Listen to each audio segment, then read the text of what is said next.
Investment and identity, teaching us to dig deeper.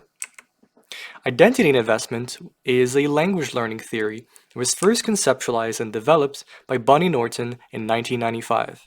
In her article about social identity, investment, and language learning, Bonnie Norton explains the concept of investment as a counterpoint to the 1990s trends of researchers using motivation to understand language learning.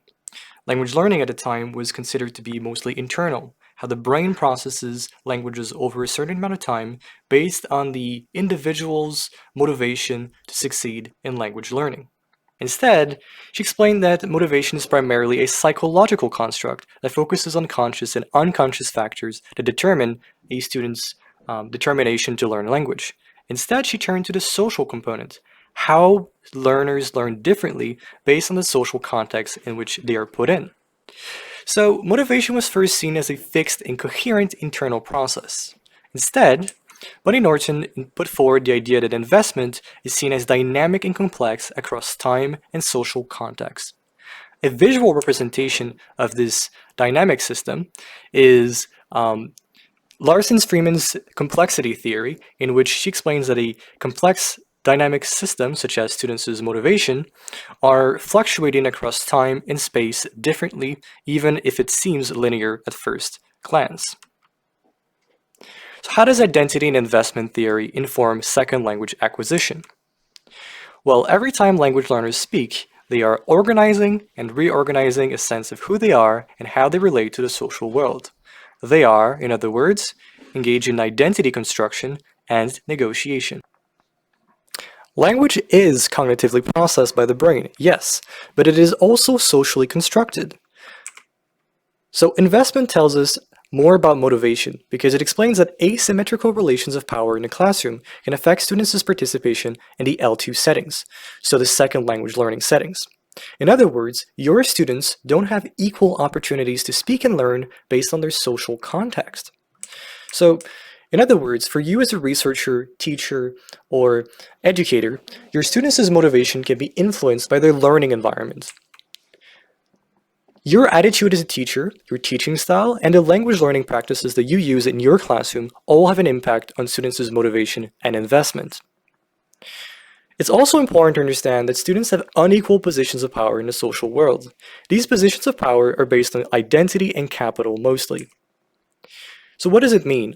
Identity means your students' race, ethnicity, gender, social class, and sexual orientation. The capital is more like the money, the job opportunities, the time, and the family support. So it's important to consider how your perceptions on different cultures, your own biases, but also your different language learning practices might impact students from various cultural backgrounds. At the same time, students have limited capital, so students from different socioeconomic status will learn differently and will require sometimes more resources. Also, it's important to consider what kind of resources students even have. So do they have the money? Do they have the books, the tutoring services that other students have? But it's also about do they have the time to invest in learning a new language with you? The conclusion about that, though, is that learners can be marginalized or privileged based on identity and capital in different social spaces.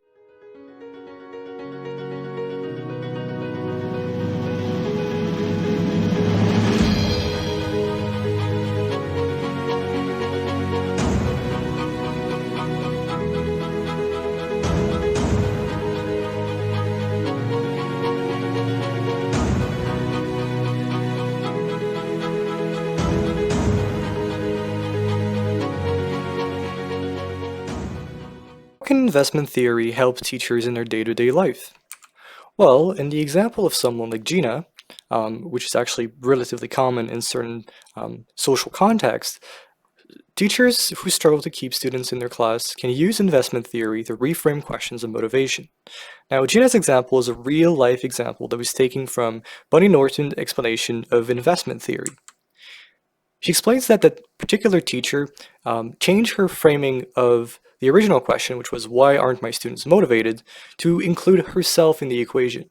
So what kind of teacher or school do my students need or want to invest their time and effort in learning a new language? And this was a revolution for her. She went from retaining 9 students out of her class of 25 to retaining 25 students out of her class of 29 after using the concepts of investments. In an increasingly globalized and technological world, teachers need to learn to spread awareness of different cultures and empower students of various contexts. In effect, identity and investment theory informs teachers about the importance of giving equal opportunities for success in the language learning classrooms, regardless of students' cultures or backgrounds. Researchers are now turning to models like racial linguistics to study the unequal relations of power between different communities of learners in the language learning classrooms. Overall, I hope that this was an interesting and useful presentation in informing you about the basics of identity and investment theory. I now encourage you to further explore this theory to implement it in your own classrooms and pedagogy. After all, language learning is not just a psychological phenomenon, it's a social phenomenon, and you play a key role in helping your students succeed in investing their time and effort in your own classrooms. Thank you for listening.